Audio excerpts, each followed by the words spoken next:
So Jean Chretien has been brought back like an undead zombie to campaign with Justin Trudeau. Chrétien's in his 80s now, but he's still working and he loves campaigning. Back when he was Prime Minister, he was a cheerleader for Canada. That's sort of part of the job, but now he says he's ashamed of Canada. Now he gives public speeches saying we should be embarrassed of ourselves, that we're not as good as we were when he was in power. Here, take a listen to part of his recent speech. Tory times are bad times. What's happening to Canada? But it is completely irresponsible. My God, how irresponsible is that? The Canadians are ready to get back their country. I spent my life for Canada. And I want the Canada that we build together to come back. I think most Canadians love Canada. I do. I don't think most Canadians are ashamed of Canada. I don't think we should be. And although I don't much care what other countries think of us, especially dictatorships or countries who oppose our values, Canada has actually never had a better reputation overseas. The Reputation Institute says Canada is the most admired country in the world based on their research. Forbes magazine says we're the best country for doing business in all the G20 nations. The OECD says we're the best in job growth in the G7 countries since the worldwide recession of 2008. Now there's some goofier measures like the United Nations World Happiness Ranking puts us at number 5 in the entire world. There's 200 countries in the world, we're number 5. We're number 6 in the whole world for social progress, whatever that means. That's got to be something lefties must love. Again, Canada should listen to what Canadians think, not foreigners. But foreigners seem to love us and, frankly, be jealous of us, and for tangible reasons. Doesn't Jean Chrétien's Canada bashing just seem like a grouchy old man whose party has been out of power for a decade and he's taking it out on the country that just doesn't like him and his party anymore? Do Liberals only love Canada when Canada votes for them? How odd. They used to be the party most associated with patriotism and the flag, and now they're bashing us.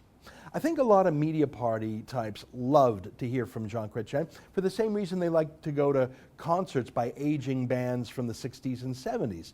They like the music in its own right, but they're really going just to relive the feeling of being young again. I think the media party liked hearing from Chrétien because it reminded them of when they were young, but more importantly, it reminded them of a time in Canada when Liberals ran the joint, before the party was reduced to a small rump of 36 MPs. I won't go through point by point to prove how Canada is better now than it was under Chrétien. Lower unemployment than it was under Chrétien. Better middle class incomes, higher now than under Chrétien, even adjusting for inflation. I won't talk about under Chrétien, the corruption scandal, ad scam that meant millions of dollars being embezzled by Liberal activists profiting themselves in the Liberal Party. Compare that to the worst scandal in all the Stephen Harper years, a rich chief of staff using his own private money to pay money to the government to pay back a senator's expense account. It doesn't even compare. So look, I disagree with Chrétien when he says Canada was better under him. It was actually poorer. It was more corrupt. Taxes were higher. And if you care about what other people in the world think, we were not as respected then as we are now. I mean, do you remember when Jean Chrétien actually blamed America's arrogance for causing 9/11? Yeah, I'm not sure if our international reputation was what it should have been under Chrétien. But look, I'm not here to debate Chrétien's place in history compared to Harper's place in history. I want to talk about Chrétien's place today. I want to talk about Chrétien's conflict of interest.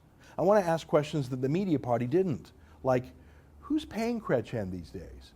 Who are his clients?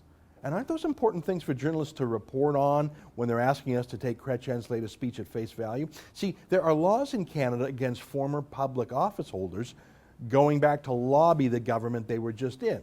Makes sense. You don't want someone being the finance minister on Friday, then retiring and then becoming a lobbyist on Monday, lobbying the government who knows the inside track, calls up his old friends on the inside to get favors. It would be unseemly. So there's a 5-year ban on that in Canada. Well, when Chrétien stepped down as Prime Minister in 2003, he didn't wait 5 years to lobby. He waited 5 weeks. Now, he didn't lobby any Canadian departments. He became a lobbyist in China. His son-in-law, Andre Desmarais, has huge investments in China, including building the controversial Beijing to Tibet Railway, which is a key part of China's plan to flood Tibet with ethnic Chinese people to wipe out any Tibet nationalism by just bringing in millions of non-Tibetans. Jean Chretien and his son-in-law were part of that.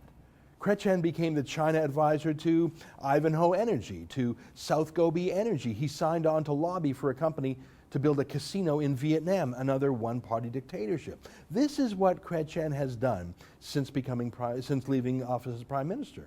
I don't think he went to work for Iran or North Korea, but seriously, renting himself out by the hour to companies who want to do business in dictatorships like China and Vietnam, that's what Chretien did literally weeks after leaving as our prime minister. Gee, do you think that maybe his future business plans ever crossed his mind in his time as prime minister? He knew he was going to retire. He was making foreign policy decisions about China and Vietnam and other places until his last days in office. His son-in-law's company had a major Chinese business. Was his personal interest ever part of his consideration for Canada's foreign policy? I'm sure he'd deny it if he were asked, but seriously, do you think any of our Canadian journalists, fanboys, would ever ask him such an impertinent question?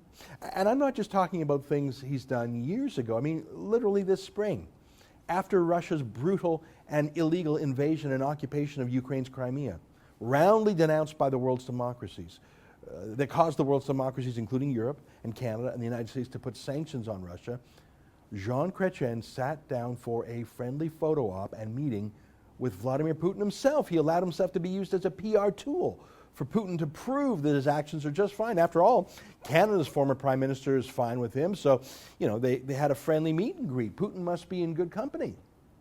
Again, there is no journalist bold enough or even curious enough to ask Chretien what clients he has with interests in Russia. I'm not saying that Jean Chretien is doing anything illegal. I don't think it should be illegal to promote trade with dictatorships like China and Vietnam, or to suck up to authoritarian bullies like Putin. I mean, just imagine Canada trying to live without anything made in China. We'd be boycotting half of our stores. No, what Chretien is doing to make his millions of dollars is not illegal. It's just deeply disreputable because he's the former leader of one of the freest countries in the world. And he's obviously trading on that status and using the connections he made as our prime minister. Jean Chretien is gross. Seeing him rant again brought back fond memories for the media party, but for the rest of us, it brought back queasy memories of ad scam and the GST and pro-dictatorship foreign policies.